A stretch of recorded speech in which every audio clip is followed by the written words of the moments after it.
Et what's up? En me loguant sur YouTube aujourd'hui, j'ai vu que la bande-annonce pour le nouveau film de Mad Max, Furiosa, un Mad Max Saga, venait d'être postée. Puis en fait, je me suis dit que ça pourrait vraiment être une bonne chose pour faire une réaction. J'ai personnellement vraiment beaucoup adoré le Mad Max Fury Road. J'ai bien hâte de voir en fait ce qu'il nous propose avec celui-là. Donc, let's go. Donc, de George Miller. J'ai vérifié aussi avant de faire la vidéo, puis le film est vraiment réalisé par George Miller, donc le même réalisateur que tous les autres Mad Max. Whatever you have to do. However long it takes. Promise me you'll find your way home. Furiosa. Give me this promise. Ok, donc Furiosa est joué par Anya Taylor-Joy. Le film est en fait un prequel, donc avant les événements de Mad Max Fury Road. Donc c'est comment Furiosa se rend où ce qu'elle est. Je trouve juste ça drôle que dans la bande-annonce, ils disent comme ah, dis-moi que tu vas retourner à la maison, tout ça. Parce que quand on arrive dans le premier film, ben dans le fond, quand je dis le premier film, je parle pas du premier Mad Max, je parle du premier film de la série des Fury Road, là, donc Fury, celui avec Tom Hardy en fait. Là. Puis dans le fond, elle dit, tu sais, elle travaille pour Immortan Joe. Elle a pas l'air nécessairement de chercher activement à retourner à sa maison. C'est quand elle prend la décision de secourir les femmes de Immortan Joe que là, elle est comme, je vais aller retrouver ma place, je vais aller trouver le Green Place, la place qu'elle vivait avant. Mais est-ce que tout ce temps-là, elle cherchait un moyen d'y aller? Parce que où on est rendu, elle a vraiment gagné comme sa confiance, si elle peut conduire le truck. Donc, je sais pas si ça faisait partie de son plus grand plan ou si c'est quand elle a vu comment il traitait les femmes que là, elle a décidé comme, ah, je vais retourner, je vais tenir ma promesse. En tout cas, je trouve juste ça drôle parce que dans le premier film, elle a pas l'air nécessairement activement à vouloir retourner chez elle. J'avais plus l'impression que c'était quand elle a décidé de sauver les femmes qui était comme je sais qu'il y a un endroit qui est secure pour elle, je vais les amener là, tu sais.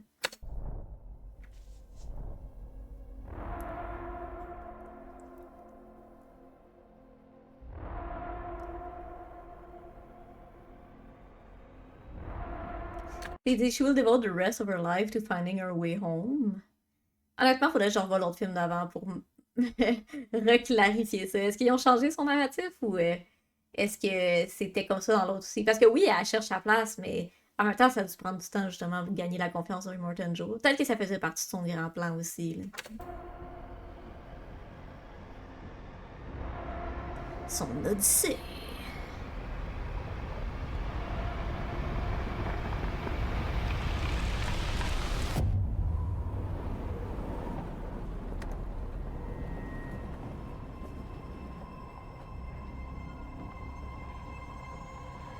Ladies and gentlemen, start your engines.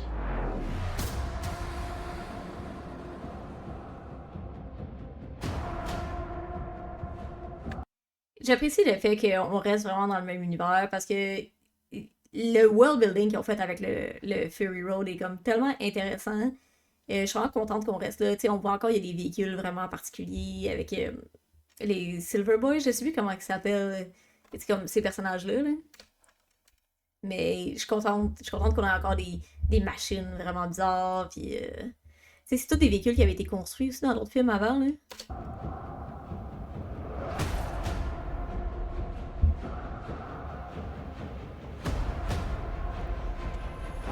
Honnêtement, j'avais pas reconnu Chris Hemsworth.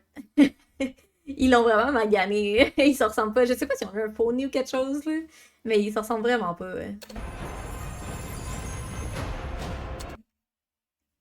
Est-ce qu'ils y ont donné l'air de Thor, par contre? Parce qu'il y a comme les cheveux longs puis une cape, right?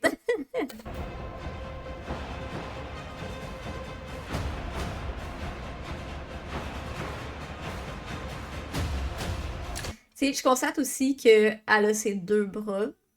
Donc, j'ose croire que ça doit être aussi l'histoire de comment, qu'est-ce qui est arrivé aussi à son bras.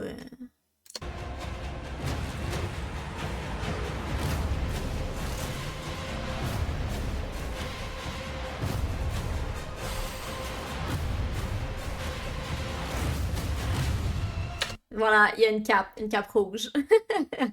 Il pourra pas s'en sortir, c'est son nouveau look à Chris Hemsworth. I'm furious. The darkest of angels.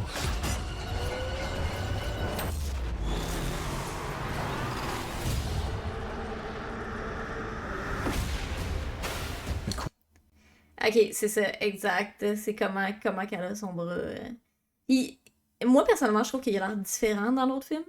J'ai l'impression qu'il est comme un peu plus high-tech, là, mais je pourrais pas le confirmer, là. J'ai l'impression que l'autre était fait comme avec un wrench puis un bout de... un petit bout de métal, là. C'est une des choses qui est vraiment intéressante de Mad Max, c'est que vu que c'est post-apocalyptique, la majorité des objets qu'on voit, des choses qui servent, c'est comme des objets de notre vie commune qui sont comme réutilisés de manière différente. Tu sais, comme dans l'autre film avant, justement, il y a comme un masque là, pour Tom Hardy, puis tu sais, c'est comme un outil de jardinage. Tu sais, j'apprécie vraiment le fait qu'il utilise comme plein d'objets communs comme ça, justement, puis il trouve comme des nouvelles utilités là, dans ce nouveau monde-là, genre. Mais j'ai vraiment l'impression que le bras, il est différent. Je trouve qu'il a l'air plus high-tech, mais on ira voir après. On ira voir une photo, juste comparer. Question is, do you have it in you to make it epic?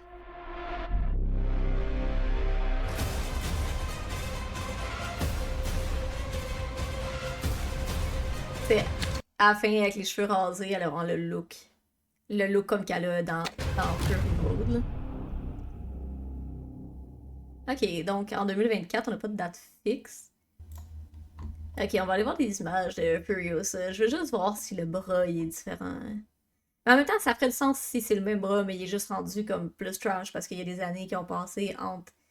C'est comme elle pis sa rencontre avec Mad Max.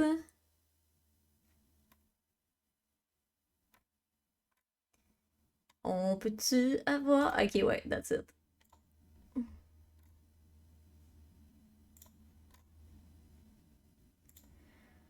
Oh non, il a l'air pas mal pareil. Tu sais, si on regarde. Je vais tasser ma face, je vais me mettre ici. Ouais, si on regarde, il y a le petit ranch. C'est juste, j'avais l'impression qu'il y avait plus d'affaires dans le milieu ici. Tu sais, comme, ça avait l'air comme plus compliqué. Puis lui, il a l'air vraiment simple. J'avais l'impression qu'elle avait plus comme de bébelle.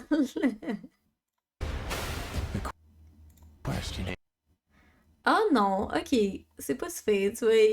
C'est que j'avais l'impression, quand il est comme ça, vu que c'est comme twisté, j'avais l'impression que le métal il tournait, là. Mais non, ça a l'air d'être le même prop. Ok, intéressant. Le film est réalisé par George Miller, qui était le même réalisateur que tous les autres Mad Max. C'est lui le créateur de Mad Max. En fait, une anecdote qui est vraiment intéressante à propos de Mad Max et de George Miller, c'est que George Miller, c'était un docteur en Australie à l'urgence. Puis ce qui a inspiré Mad Max, c'est de voir les accidents de la route. Tu vois, c'est tellement horrifiant, bien ça y a inspiré l'idée de Mad Max. Puis après, il a décidé d'aller faire les films, monter les films. Donc, puis là, à cette heure, il s'est rendu un monsieur d'à peu près 70 ans. Puis c'est lui qui réalise comme les meilleurs films d'action avec les meilleures cascades. C'est un autre fait intéressant aussi de Mad Max et de Mad Max Fury Road, c'est que les gars qui sont sur les autos, la plupart, ceux, il y en a qui sont comme sur des poteaux dans l'autre d'avant, là. Attends, je vais vous le mettre ça. Donc, les gars, en fait, qui sont sur les poteaux, là, qui voltigent entre les deux, la plupart, c'est des gens du Cirque du Soleil. C'est eux qui ont fait les cascades.